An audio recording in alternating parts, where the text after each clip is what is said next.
uma potência de se tornar uma grande árvore, uma árvore frutífera, um legume, um fruto, não importa. Dentro de uma pequena semente existe uma potência, e a potência dessa semente, para ser completamente extraída, ela precisa ser plantada, enraizada no lugar certo. Nós estamos aqui falando de chuva, estamos falando de terra, estamos falando de semente. Oh, glória, o Senhor quer falar com você numa linguagem muito própria. Meu irmão e minha irmã, o lugar onde você está frequentando não está te fazendo bem, filho. A sua potência está sendo subutilizada. O Senhor te atraiu nesse dia aqui para lembrar que Ele colocou uma potência dentro de você, uma potência de ser santo, uma potência de ser amado e amada, uma potência de ser feliz. E você está buscando o amor e a felicidade onde Ele não está. E o Senhor te atraiu aqui, te cuida, te abraça e fala nos seus ouvidos: atenção, filho, e atenção, filha. Cuidado. Eu quero que você venha para mais perto de mim. Eu quero te plantar em terras fecundas. Eu quero te plantar em terras onde a minha água vai regar e você vai frutificar. Para ser mais específico, agora você abre os seus olhos. Cuidado com os ambientes em que você está frequentando. Cuidado com as amizades que estão supostamente te rodeando. E as pessoas que de certa forma estão perto de você. Não são todas, mas o Senhor tem algo mais bonito e mais especial. Amém? Se eu pegar uma semente e jogar nesse chão aqui, ela não vai dar nada. Mas se eu jogar ela no lugar certo, ela vai frutificar. Amém? Então é isso, Deus tem algo muito maior para você, basta você começar a frequentar os lugares certos. Este grupo de oração precisa ser um lugar de descanso para você, um lugar onde que você vem e recebe as gotículas de adubo do céu, as gotículas de vida, para que você ganhe força e continuar caminhando. Pode sentar aí um pouquinho. O meu nome é Rodrigo, eu me sinto em casa aqui. E caramba, vocês, olha, vou dizer uma coisa, todo mundo canta, todo mundo toca, a irmãzinha eu nem sabia que ela cantava, pegou o microfone, cantou, a Joto canta, todo mundo canta, é um grupo maravilhoso, né? Talento aqui não falta, é uma beleza essa turma. Eu sou o Rodrigo, eu sou consagrado da comunidade de Aliança Cristo Libertador, eu sou casado, eu tenho 8 filhos, né? Vocês já sabem, eu já estive aqui outras vezes. Quem já me viu aqui alguma vez? Levanta a mão. Quem nunca me viu aqui? Perderam nada, tá tudo certo, sempre digo isso, tudo bem, né? Mas é uma alegria muito grande sempre voltar aqui. E vocês estão vivendo um seminário, né? Um seminário passando por esses temas tão importantes, né, Luiz? Para a gente voltar ao primeiro amor com a Santa Igreja. Acho que essa é a direção de Deus, não é? Deus quer fazer-nos apaixonados pela igreja. Então, vocês já ouviram falar sobre a história da igreja, vocês já ouviram falar sobre alguns sacramentos, e hoje eu trouxe aqui uma palavra para a gente falar um pouquinho sobre 2 realidades sacramentais. Então, eu já vou te adiantar uma coisa. Estes temas, que são importantíssimos para amplificar a nossa inteligência, eles têm um caráter muito mais formativo do que um caráter de pregação. Então, qual que é a ideia? Provavelmente o seu coração não vai sair tão quentinho daqui hoje.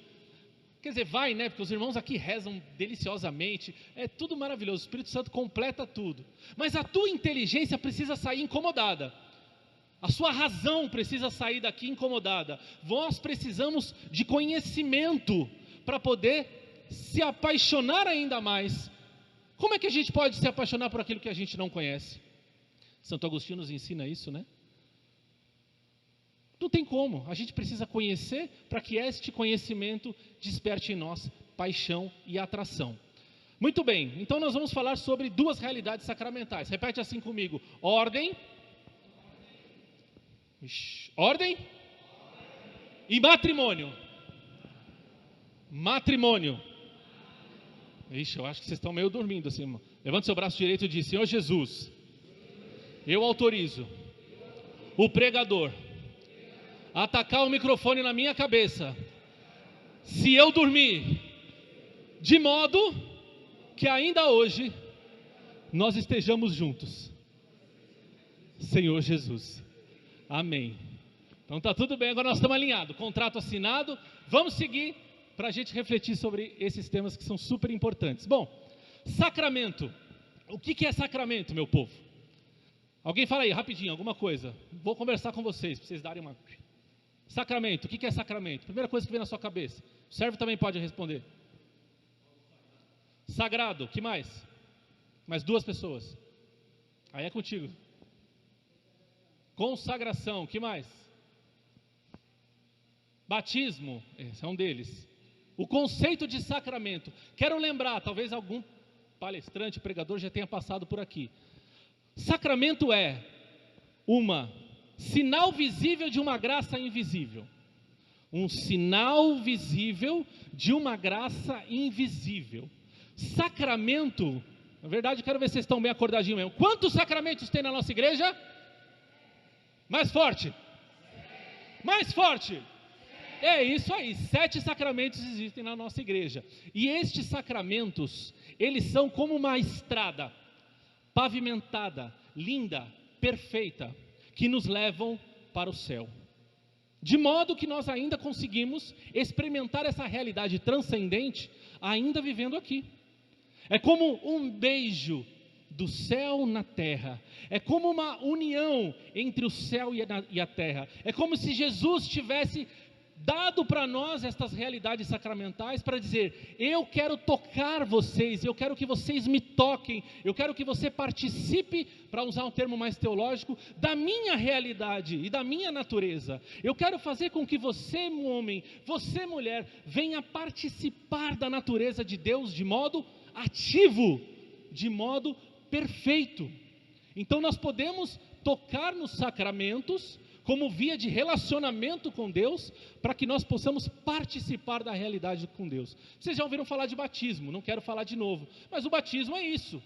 Nós éramos indignos, passamos a ser dignificados, passamos a ser filhos, fomos batizados, o nosso caráter ontologicamente foi modificado. Não importa essas palavras difíceis, o que importa é que eu me modifiquei, e através desse batismo o Senhor me reconhece, e eu toco nessa realidade, e o Espírito vive em mim, e o Espírito vivendo em mim, os dons também vivem em mim, e os dons vivendo em mim, fazem com que esta relação ganhe profundidade.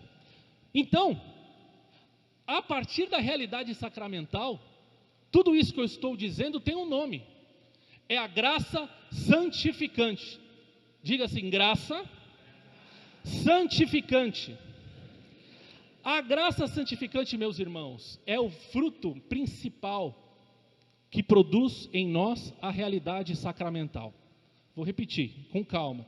Hoje o assunto é formativo, eu disse. E nós precisamos sair daqui meio assim, caramba, eu entendi mais ou menos. Bem-vindo. Então vai estudar, vai atrás, para você se apaixonar ainda mais pela Santa Igreja.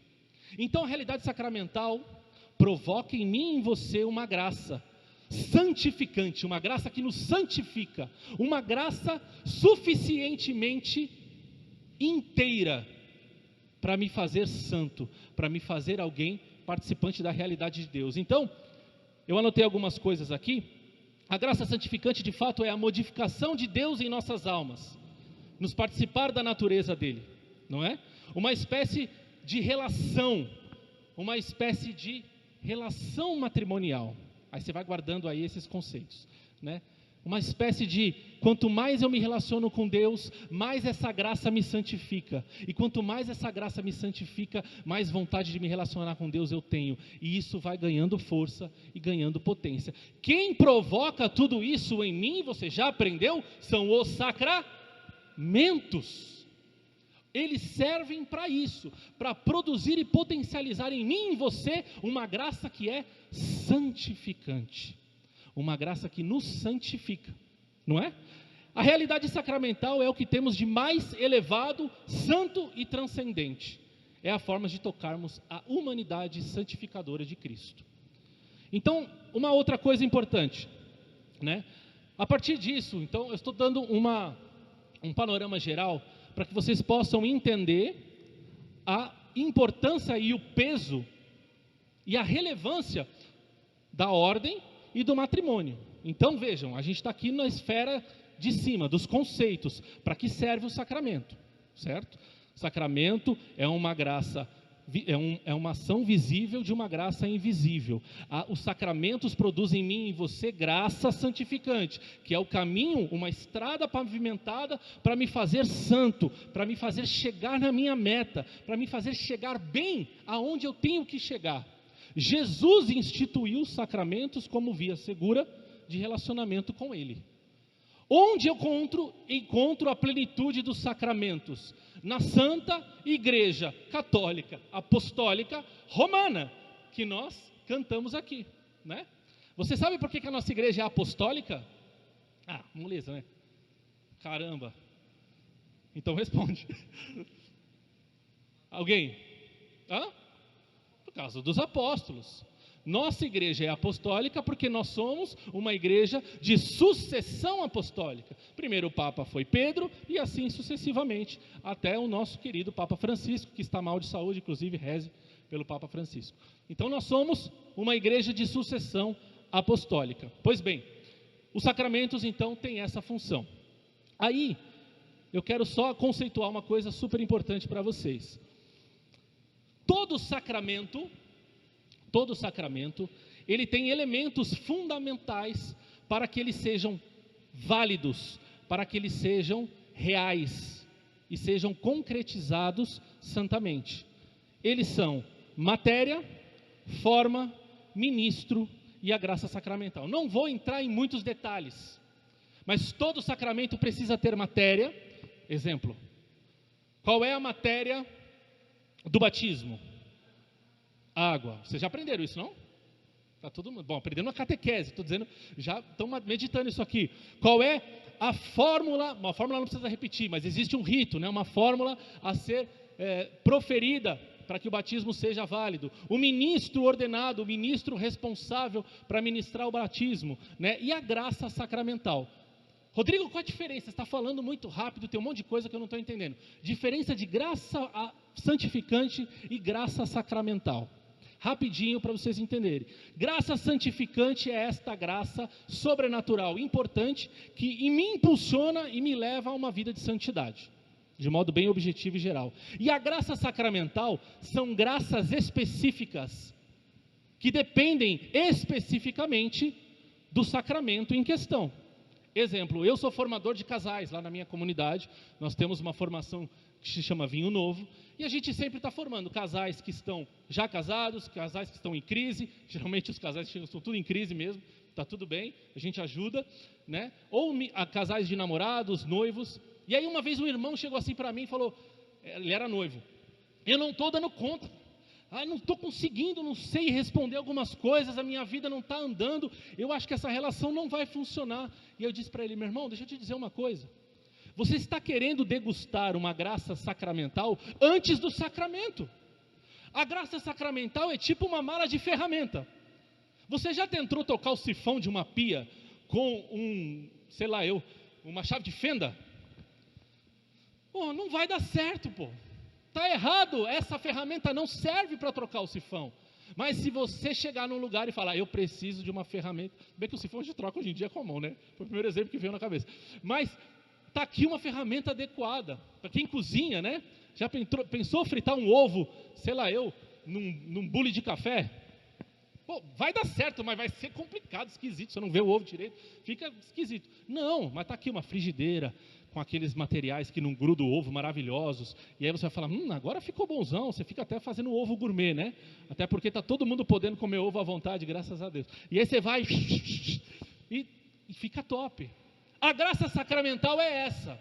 Quando você está lá, por exemplo, recebendo essa graça do matrimônio, você está recebendo uma malinha de ferramenta. Diga, como o Senhor estivesse dizendo, agora, os quiprocó que você estiver dentro de casa, é só abrir a raio da mala, que você vai conseguir viver bem. E aqui estão as ferramentas adequadas. Isso em todos os sacramentos. Então a graça sacramental é uma graça específica. São como se fossem ferramentas para potencializar e ajudar a graça santificante. Está claro até aqui, sim ou não? Sim ou não? Muito bem, muito bem. Por exemplo, agora a gente entra aqui só em alguns aspectos, vou falar um pouquinho sobre a ordem, né? Sacramento da ordem, acho que é bem óbvio para todo mundo, é o sacramento que forma e faz o padre, né? Os presbíteros da igreja. Então, obviamente que o sacramento da ordem não é especificamente só o padre, né? Mas depois do padre, claro que todo bispo antes foi um padre, mas o sacramento da ordem engloba 3 realidades hoje na nossa igreja, que é o padre, os bispos e os diáconos permanentes, tá? Então, esses 3 são ordenados. A graça sacramental é conferida sobre eles para que eles possam exercer bem o seu ministério sacerdotal. Então, por exemplo, uma graça sacramental, dentro da realidade de um padre, é para que ele possa viver bem a pregação, celebrar bem, aconselhar, conseguir viver bem a solidão. Padre é sozinho. Um sacerdote vive, de certa forma, sozinho, e ele precisa de uma graça para poder aprender a viver sozinho. Viver bem a castidade que lhe é pedida, a pureza que lhe é pedida, a obediência, para viver bem o seu caminho de santidade. Então, especificamente, essa malinha de ferramenta, na hora que o padre precisar dar um conselho, ele vai encontrar.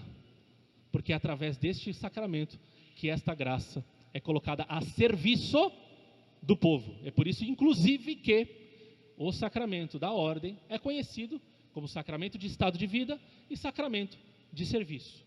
Porque não é um sacramento que faz o padre se enclausurar e ficar sozinho, não. É um sacramento que o Senhor confere para que a partir da vida dele, ele se coloque a serviço do povo. Amém? Amém? Muito bem. Como eu dizia agora, o sacramento da ordem, ele, de fato, forma padres, diáconos e bispos. E nós precisamos entender, nós como povo, tem padre aqui? Não? Tem algum padre? Não, né? Tá tudo bem. Então, nós como povo precisamos entender, nós não somos iguais. Nossa igreja não é uma igreja igualitária. Talvez, em algum momento, na sua história, você tenha escutado: ah, o padre é gente como a gente. É mais ou menos. Não é não. Não é mais ou menos não, não é não. Não é não. A igreja é uma igreja hierárquica, né? Onde é que estão os bons costumes de beijar a mão do padre e pedir a bênção ao padre? Isso é fundamental, porque sim, quis a divina providência, desde a da sua fundação, da nossa igreja, né? Quando Jesus começou o seu caminho, ele elegeu quantos para caminhar pertinho dele? 12. Jesus escolheu 12 e separou e falou: vocês são os meus. Sobre vocês eu vou investir um ministério especial. Eu vou fazer uma investidura especial para que a vida de vocês possa ser frutífera para a vida de outros. Jesus elegeu um povo eleito. Os padres são expressão desta história apostólica nos dias de hoje. Somos uma igreja apostólica porque cremos nos apóstolos. Os padres, os presbíteros dos dias atuais, são a expressão fidedigna daquilo que foram os primeiros, os apóstolos, aqueles que sim, viviam coladinhos em Jesus, aqueles que sim, possuem sobre si uma graça especial, são eleitos, são especiais. A nossa igreja é uma igreja hierárquica. Sim, sobre a vida do sacerdote, foi e é investida uma autoridade superior a mim do que a você. Dentro da igreja é assim que funciona, filho. É claro que o padre tem um CPF. Não estou dizendo que o padre é anjo, né?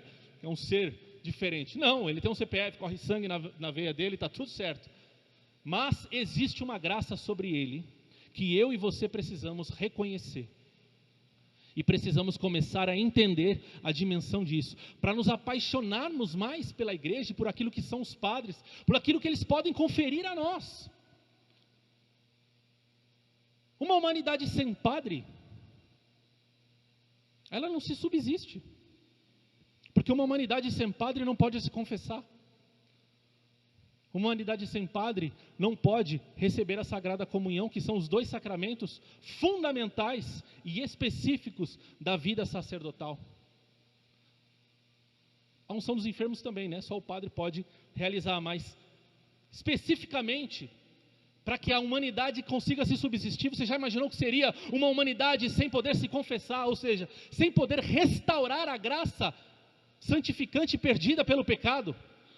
Restaurar a graça e a possibilidade de voltar a um caminho de santidade. Eu e você, quando pisamos fora da faixa, como saímos dessa estrada, quando a gente de fato desiste, quando a gente joga a toalha, quando a gente caminha por caminhos tortuosos e a gente fala, agora eu preciso voltar, eu dependo de um sacerdote para perdoar os meus pecados e me inserir de volta nesse lugar. Este homem não é um homem comum, é um homem eleito. Pelas mãos deste sacerdote que recebeu esse chamado, que recebeu essa graça, nós podemos comungar o corpo de Cristo, podemos adorar o Jesus em corpo, alma e divindade. Nós não podemos tratar os nossos amados sacerdotes como se fossem qualquer um. Temos que amá-los, temos que rezar por eles, temos que orar por essas vocações. Aqui eu faço um pequeno parêntese. Eu fui fazer uma missão com a minha família em Maringá, na verdade foi em Terra Boa, uma cidade próxima a Maringá, e nós tivemos a graça de, temos um amigo, padre lá, que é o padre Rafael, um padre para uma cidade de 30 mil habitantes, mas um padre que gosta de ser padre, um padre santo, um padre que anda pelas ruas de Batina, um padre que abençoa toda segunda-feira, 8 horas da manhã, a prefeitura da cidade, um padre que atende o povo, um padre que confessa o povo, um padre de verdade. E aquela cidade, meu irmão e minha irmã, para vocês terem uma ideia, o nível, os colégios particulares estão fechando, porque as escolas públicas estão oferecendo uma educação de qualidade. E a missão que nós fomos fazer, a pedido do padre, foi: visitem todas as escolas e falem de Jesus e testemunhem na Semana da Família. E testemunhem que a família vale a pena a partir da vida de vocês. Estava eu, minha esposa, meu cunhado, a esposa dele e 12 filhos. E juntos a gente tem 12.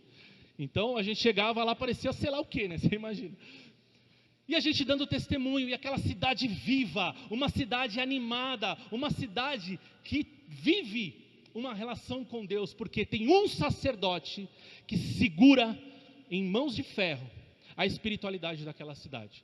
Temos que orar por estes homens, Então nós não somos iguais, existe uma graça especial sobre eles. Pois bem, no início era assim, como eu dizia, Jesus escolheu 12, como surgiu bem brevemente e como está essa questão da ordem e do sacramento da ordem e da formação de padres desde a época de Jesus até o dia de hoje. Jesus escolheu 12, por que 12? Por causa das 12 tribos. Qual a relação entre as coisas, Rodrigo? De modo bem simples, as 12 tribos era como se fosse a totalidade do povo, o povo de Deus. As 12 tribos eram aquele povo de Deus. O que aconteceu? Em Jesus tudo ganha sentido, tudo se planifica, tudo se torna como deveria ser. Jesus vem para dar sentido a tudo aquilo que Deus já tinha prometido ou feito na história da humanidade. Jesus vem e escolhe 12, como quem diz: a partir de vocês 12, nós vamos ressignificar a totalidade do povo. É em vocês que a totalidade do povo de Deus vai ganhar sentido. É a partir de 12 presbíteros ordenados por Jesus que a humanidade se configurará num novo modelo de relacionamento com o Senhor. Em outras palavras, são 12 padres investidos por Jesus que fazem com que a nossa religião, o nosso caminho de relacionamento com Deus ganhasse sentido, a partir da investidura destes 12 homens. Você pode pegar aí na sua Bíblia, só para a gente dar uma passeada na Bíblia. Você trouxe Bíblia? Levanta a mão aí. Levanta ela, sua Bíblia. Não trouxe sua Bíblia? Muito bem. Dá uma corrida lá em Atos dos Apóstolos, no capítulo 6.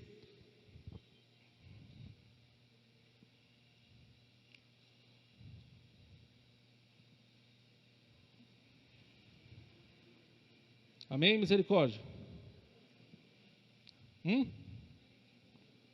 Amém.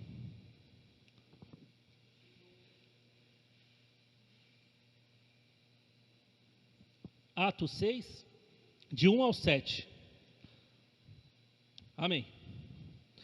Naqueles dias, aumentando o número dos discípulos, surgiram murmurações dos helenistas contra os hebreus. Isso porque diziam, aqueles, suas viúvas eram esquecidas na distribuição diária. Os 12 convocaram então a multidão dos discípulos e disseram: não é conveniente que abandonemos a palavra de Deus para servir às mesas.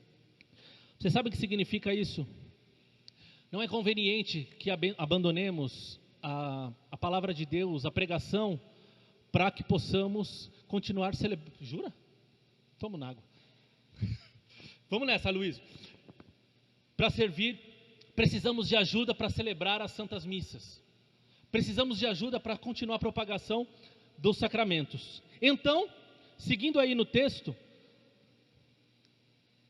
diz assim: procurai antes entre vós, irmãos, 7 homens de boa reputação, repletos do espírito de sabedoria, e nós nos encarregaremos dessa tarefa.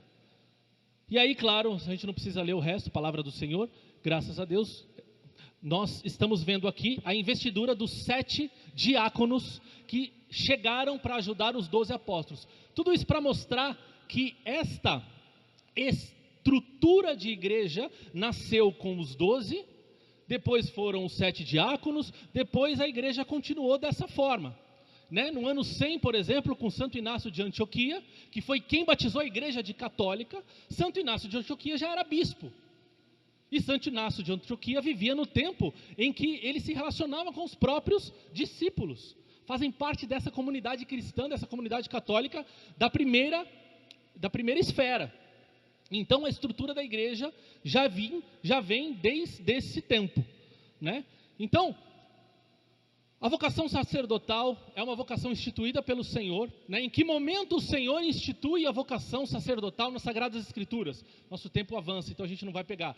Quando Jesus ergue o pão e diz: fazei isso em memória de mim. Façam isso em memória de mim. Eu estou dizendo para vocês 12, vocês são investidos para fazerem isso em minha memória. Erguer o pão, transformar o pão em corpo de Cristo e fazer com que as pessoas possam ter contato com isso. O que vocês ligarem no céu será desligado na terra. Vocês já conhecem todas essas expressões. Então Jesus instituiu a realidade sacramental da ordem pelos apóstolos, depois os presbíteros, e assim a coisa caminhou, Como se dá isso de modo objetivo? A gente precisa parar de romantizar as coisas muitas vezes, Não, para um padre, por exemplo, meu filho tem 6 anos e ele fala que quer ser padre. E é isso aí mesmo. Não precisa de um anjo aparecer e dizer: eu quero você, Aloísio, isso, como sacerdote. Não, pô. Eu vejo a parada, eu acho bonito, começo a querer isso, começo a desejar, e esse sentimento vai sendo alimentado, e é óbvio que eu alimento isso no meu filho. É um sonho para mim poder ver um filho padre, e ele quer ser padre, a gente alimenta, e é isso mesmo que as coisas acontecem, de modo natural, e objetivo e simples. Depois o Senhor confirma, porque esse chamado precisa ser confirmado no Senhor, e depois uma autoridade competente testifica. Um bispo, um padre, um pastor, que está caminhando e acompanhando posteriormente o meu filho, vai poder testificar. Este sim pode ser presbítero do reino. Amém? Uma coisa importante, uma recomendação, antes da gente entrar aqui no matrimônio, rapidão, é aquele filme Nefarius. Já assistiram? Não? Sim? Alguns? Obrigação, hein?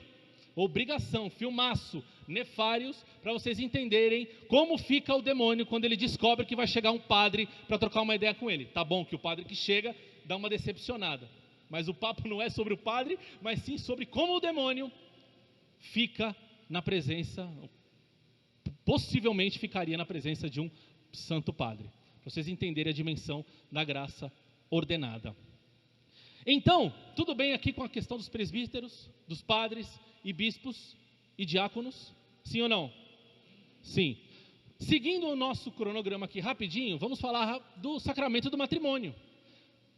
O sacramento do matrimônio, a primeira coisa que a gente tem que desmistificar, ele não é antagônico ao sacramento da ordem. Muitas pessoas pensam: nossa, são sacramentos completamente separados. Digo para você, absolutamente não.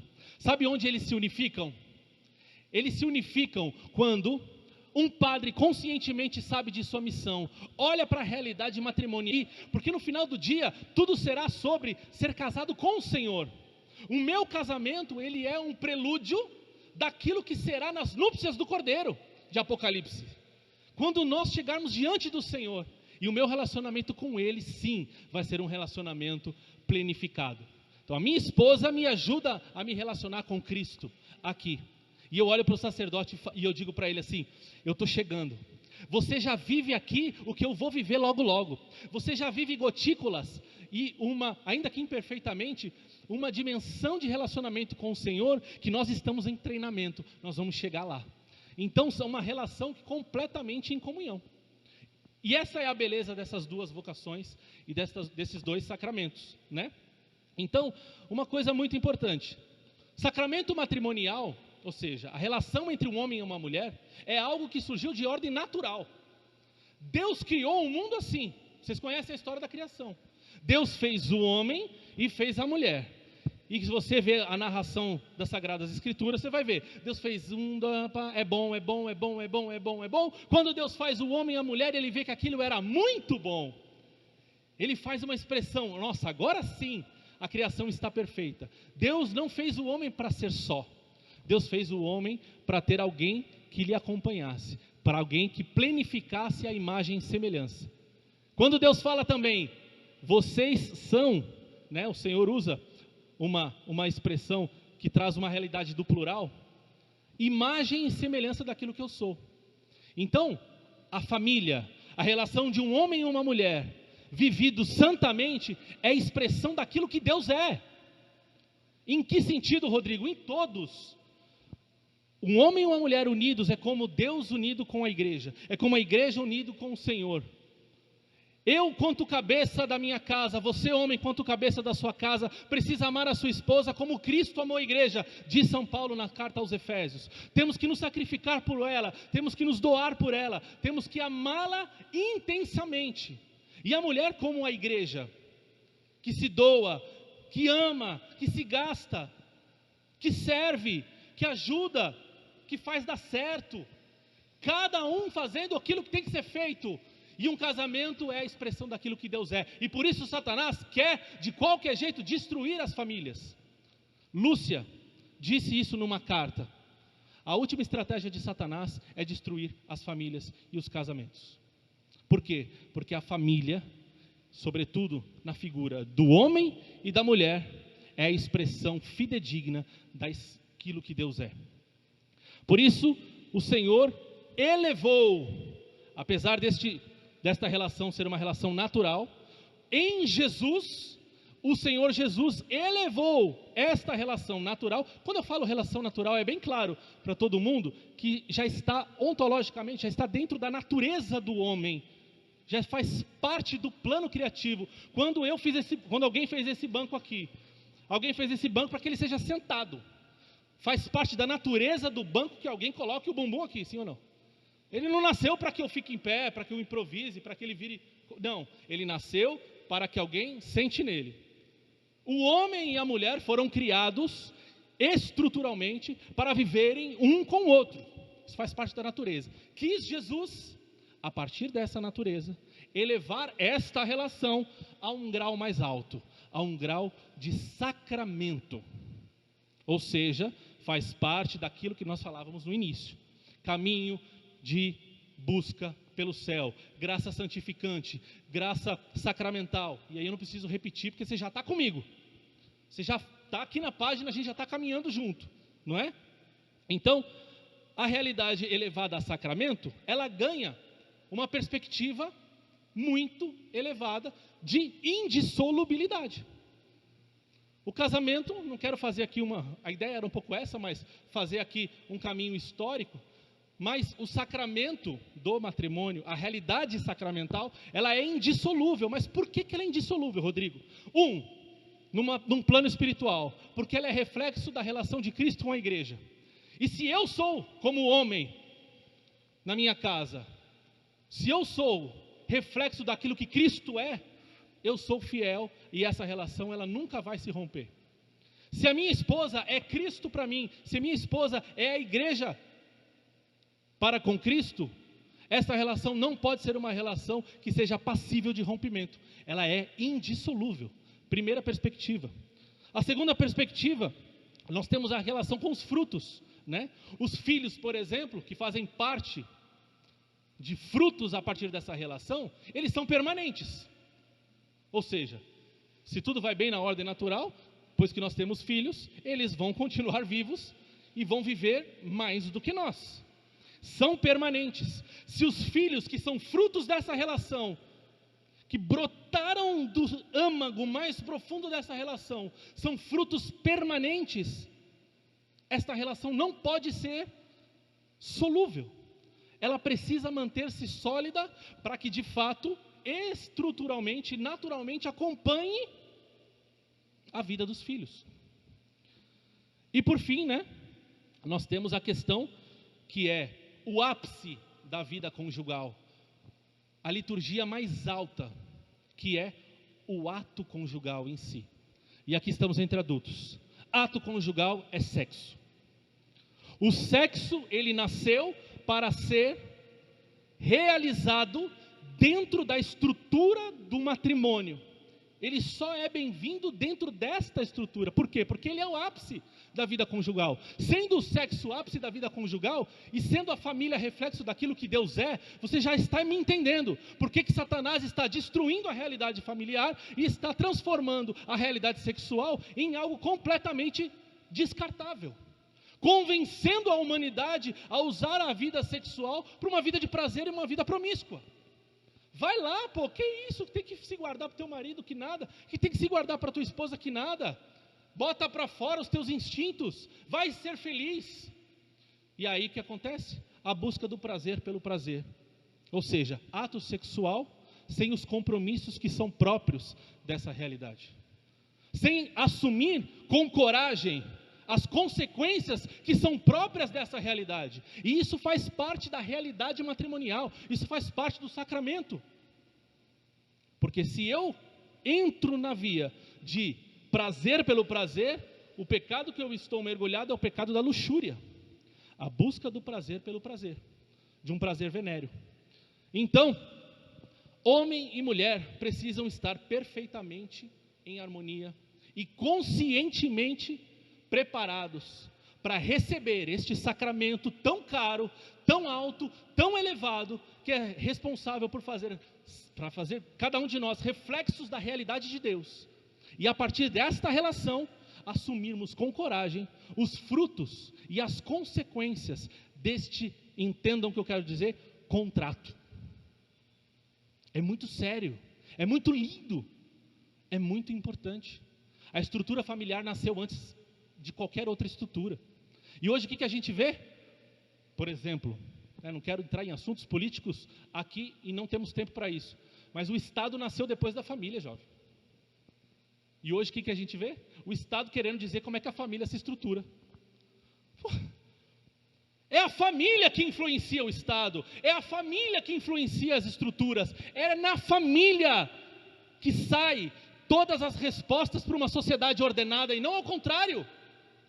E hoje a gente vê aí fora as pessoas que nasceram ontem, estruturas políticas, estruturas estatais, querendo dar regras para dizer para você como é que tu tem que ser família. Está tudo errado, pô. Nós somos reflexos daquilo que Deus é desde sempre. Deus criou assim. E para a gente finalizar, quando nós falamos de ato conjugal, como expressão máxima, a liturgia do amor, São João Paulo II traz na teologia do corpo 4 aspectos muito importantes que precisam ser completamente assimilados por nós, e com isso eu vou terminar, a respeito do sacramento do matrimônio. Porque veja, qual é, você já aprendeu, mas eu vou repetir, o ápice e o que traz um ponto específico da realidade matrimonial? O ato conjugal. Porque um homem e a mulher pode ser amigo, né? E viver junto como amigo para sempre. Isso não é matrimônio. O que faz o matrimônio? Um ato conjugal santo. O que significa, Rodrigo? Uma vida sexual ativa e santa, em outras palavras. Ativa e santa. E nisso se concretiza o amor ágape dentro da vida matrimonial. Amor ágape é uma palavra, né? Ágape é uma palavra que quer dizer amor, mas um amor mais profundo, né?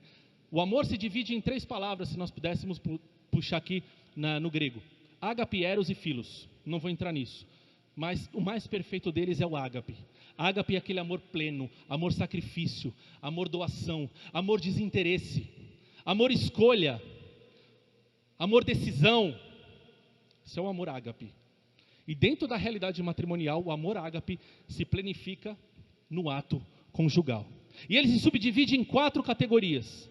Para que este amor ágape seja perfeito, que essa estrada seja bem pavimentada, que este caminho matrimonial seja vivido santamente, primeiro ele precisa ser livre. Repete comigo: livre. Não, com mais coragem. Livre. Livre. Sem nenhuma coação ou opressão.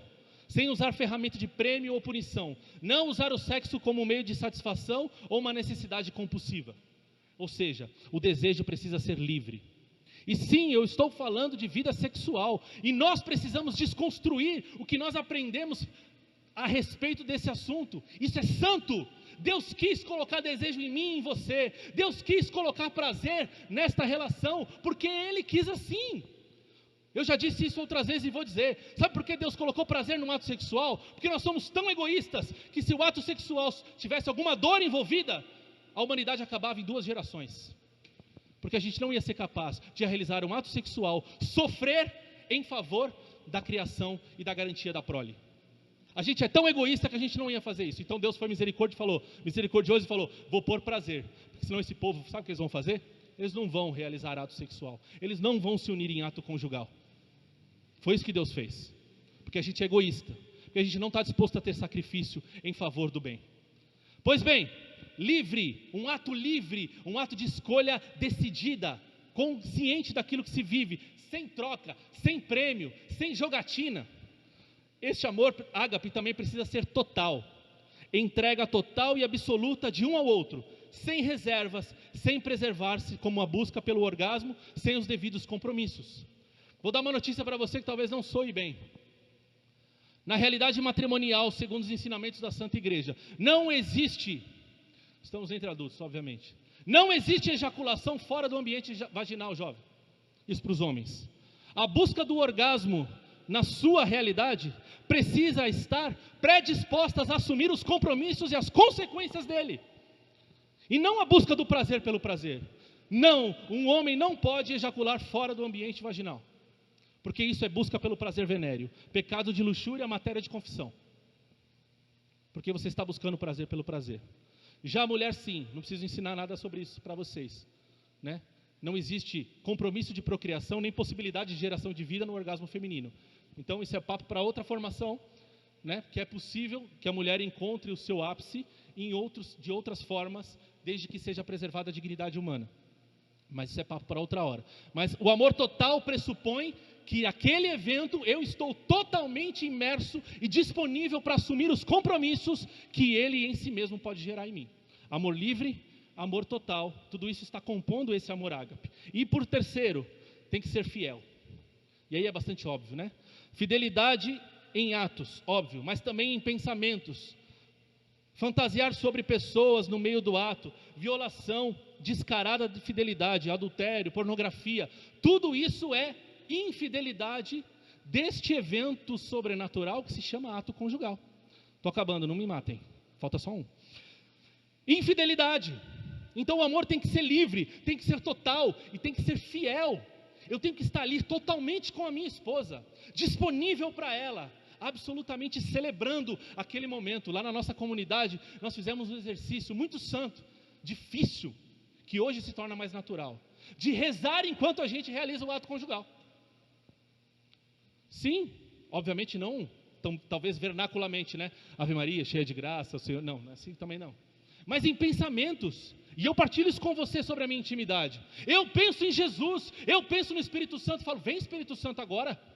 Sim, vem Espírito Santo agora, porque eu quero que essa esposa minha perceba a força da sua vida, Senhor. Eu quero que este ato conjugal seja para glorificar o seu nome, que nós nos amemos. Afinal de contas, é nessa hora que nós nos tornamos um. Sabe aquela coisa?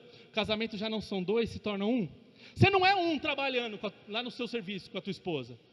Você é um na cama, quando você está unido com ela. Isso é o momento que você se torna um com ela. E é nessa hora, é uma hora de celebração, de alegria, de fidelidade, de você estar completamente disponível ali. E por fim, potencialmente fecundo. Então é uma relação que precisa ser livre, total, fiel e potencialmente fecunda. Ou seja, eu tenho que estar disponível para a chegada dos filhos, se assim for vontade de Deus. Ah, Rodrigo, as pessoas que não conseguem ter filhos, está na conta de Deus, não na minha. Você precisa ter disposição interior de assumir as consequências daquele evento. Ah, então quer dizer que você vai ter filho feito um coelho, desordenadamente, loucamente, sem se preocupar com a saúde da tua esposa, sem se preocupar com nada. Calma. Por isso, Paulo VI escreveu um documento sobre paternidade responsável, e a gente precisa ser pastoreado. Ninguém é juiz de si mesmo, por isso que nós temos diretores espirituais, para entender se eu não estou me autopreservando, ou se realmente é justo que eu faça esses passamentos naturais. Nem preciso falar sobre método contraceptivo, porque está todo mundo aqui cascudo de igreja já. E assunto muito primário, que a gente está no nível mais elevado. Portanto, meu povo, para a gente finalizar, o sacramento do matrimônio é a expressão daquilo que Deus é. O sacramento do matrimônio precisa ser reconfigurado. Nós precisamos amar esta realidade, porque é a partir dessa realidade que eu vou aprender a me relacionar com o Senhor. Veja, é tudo sobre o Senhor. Eu amar a minha esposa é uma forma de amar a Jesus, e a minha esposa me amar é uma forma de amar a Jesus. Eu tenho que ser Cristo para ela e ela Cristo para mim. Nosso amor não pode parar na pessoa, tem que ser uma via, expressão daquilo que Deus é. Ressignificar essa relação, ressignificar dentro das nossas almas a realidade matrimonial, sobretudo na perspectiva da indissolubilidade e sobretudo na perspectiva do ato conjugal. E aí sim, com isso claro, com isso completamente assimilado, eu tenho coragem, ou não, de viver estas duas realidades, seja a ordem, ou seja, a realidade matrimonial. Vai ficando de pé, para a gente já ir esticando as canelas.